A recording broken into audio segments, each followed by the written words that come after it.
तर हा आहे गणपतीच्या आरतीचा माझा सेकंड डेचा लुक। तर ही साडी माझ्यासाठी बाबांनी घेतलेली होती बाळाच्या फर्स्ट बर्थडेला। बाबा म्हणजे माझे सासरे आणि मला ही साडी खूप आवडते कारण याचा कपडा खूप कम्फर्टेबल आहे, सिल्कचा कपडा आहे, कलर पण खूप छान आहे आणि एकदम हलकी साडी आहे आणि मला खूप कम्फर्टेबल फील होतं। आणि बाकीचे फक्त नावाला जीवावर आल्यासारखं माझ्यासाठी साडी घ्यायची म्हणून घेतात, तर त्यांना मी एवढंच सांगेन हात जोडून, नका घेत जाऊ बाबांनो माझ्यासाठी साडी, माझा नवरा भक्कम आहे साडी घेण्यासाठी। पण बाबांनी घेतलेली ही साडी मला खूप म्हणजे खूप मनापासून आवडली। तर इकडे आरतीची वेळ पण झालेली होती, 8:30ची आरती होती पण 9 वाजले कारण खाली पाऊस पडत होता।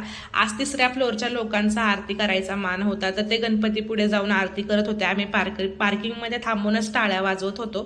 तर आरती वगैरे झाली, नंतर आम्ही आरती घ्यायला गेलो, प्रसाद वगैरे घेतला, त्यानंतर आम्ही घरी आलो। तर आरतीला जायच्या अगोदरच मी स्वयंपाक वगैरे करून ठेवला होता कारण यांची नाईट शिफ्ट होती आणि यांना टिफिन द्यायचा होता। तर घरी आल्यावरती जेवण वगैरे करून घेतलं, पुन्हा खाली जायचं होतं संगीत खुर्चीसाठी। पाऊस येत असल्यामुळे बेसमेंट 1च्या पार्किंगमध्ये संगीत खुर्चीचा कार्यक्रम ठेवण्यात आला होता, पण घरी आल्यावरती पिल्लूने जेवण केलं आणि लगेच झोपायला लागला म्हणून त्याला काही खाली घेऊन गेले नाही।